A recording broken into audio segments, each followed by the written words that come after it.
Hi மக்களே, வணக்கம். இன்றைக்கி தக்காளியை வச்சு டக்குன்னு வந்து உடனே செய்கிற மாதிரி ஒரு தக்காளி குழம்பு வச்சிடலாம். வாங்க எப்படி செய்யலான்னு சொல்லி பார்ப்போம். நான் இதுக்கு வந்து ஒரு 1/4 கிலோ தக்காளி பழம் எடுத்துருக்கேங்க. நல்லா பழுத்த பழமாக.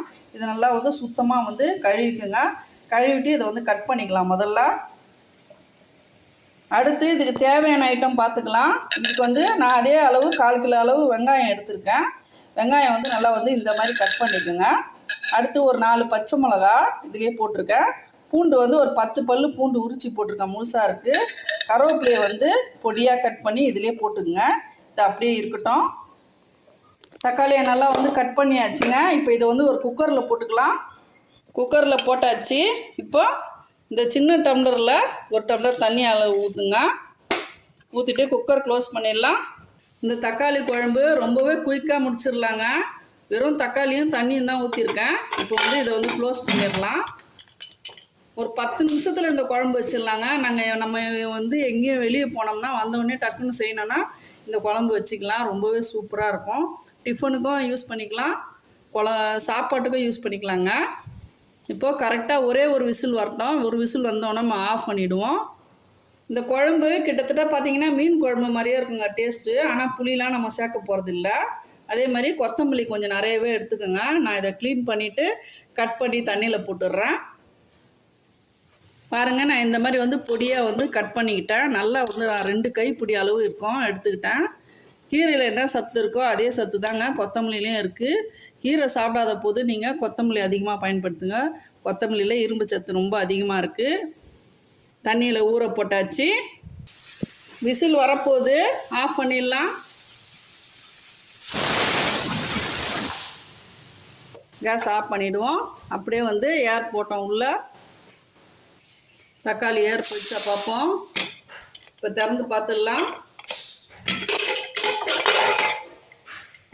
தக்காளி நல்லா வெந்து வந்திருக்குங்க ஒரு விசில்லையே. இப்போ இதை எடுத்து ஒரு வடியில் வடிகட்டிடலாம். இந்த மாதிரி கண் வடியில் வடிகட்டிடுங்க. பார்த்து பாருங்கள், இந்த ஊற்றின 1 டம்ளர் தண்ணி அப்படியே இருக்குது. இது நம்மளுக்கு குழம்புக்கு தேவைப்படும். இப்போ இந்த தக்காளி நல்லா ஆறணும். அப்போ தான் மிக்சியில் போட்டு அரைக்க முடியும். நைஸாக அரைக்கணும்.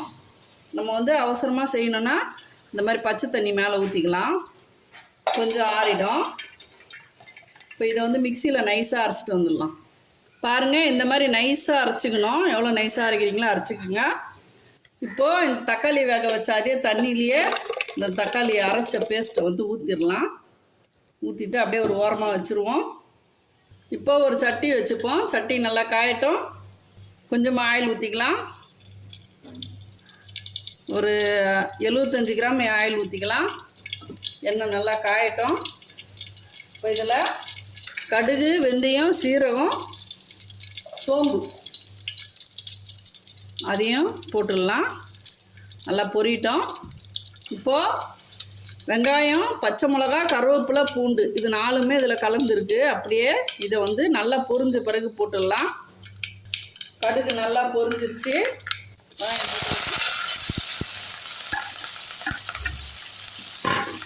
நல்லா வதக்கி விட்டுருங்க.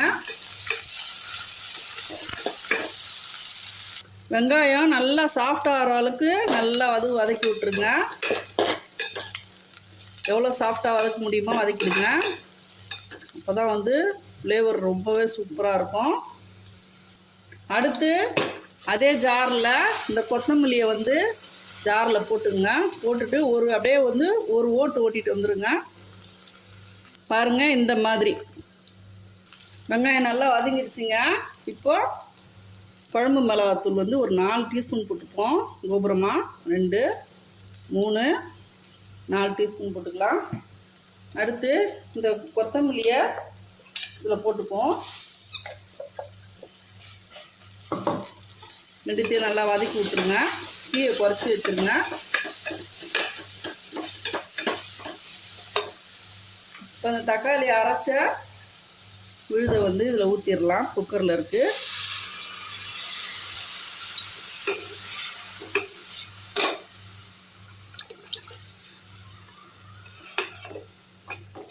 நல்லா கலக்கி விட்டுருங்க. ஜாரில் கொஞ்சமாக தண்ணி ஊற்றி அலசி ஊற்றுருங்க. தக்காளி ஏற்கனவே வெந்ததுனால நம்ம வந்து அதிக நேரம் கொதிக்க வைக்கணும்னு அவசியம் இல்லை. தேவையான அளவு உப்பு போட்டுடலாம்.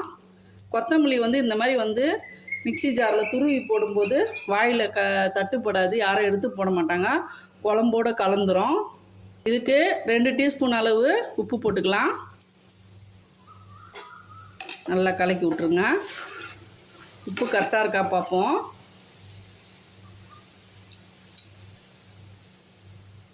கரெக்டாக இருக்குங்க.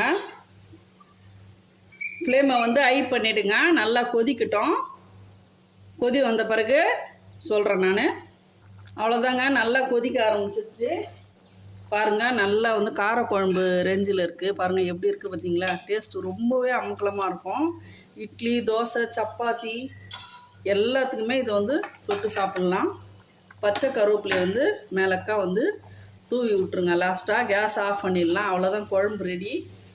ரொம்பவே வந்து குயிக்காக முடிஞ்சிடுங்க. 10 நிமிஷத்தில் செஞ்சிடலாம். இது வந்து புளி இல்லா குழம்பு, பத்தியமாக வைக்கணும் குழம்பு, புளி சேர்க்கக்கூடாதுன்னு நினச்சிங்கன்னா இந்த ஸ்டைலில் நீங்கள் இந்த குழம்பு வைங்க. ரொம்பவே சூப்பராக இருக்கும். இதில் வந்து மசாலா வடை வாங்கி கூட நம்ம வந்து போட்டுக்கலாம். வடை போட்டோம்னா இன்னும் சூப்பராக இருக்கும். இல்லை முட்டை கூட உடச்சி ஊற்றிக்கலாங்க. புளி சேர்க்காத மீன் குழம்புன்னு சொல்லலாம். மீனும் போடாமல் புளியும் சேர்க்காம மீன் குழம்பு டேஸ்ட்டில் ஒரு குழம்பு. கண்டிப்பாக இந்த வீடியோ உங்களுக்கு ரொம்ப பயனுள்ளதாக இருந்தால் ஒரு லைக் கொடுத்துருங்க. வீடியோ பிடிச்சிருந்தா லைக் பண்ணுங்கள், ஷேர் பண்ணுங்கள், சப்ஸ்கிரைப் பண்ண மறக்காதீங்க. தேங்க்யூ மக்களே.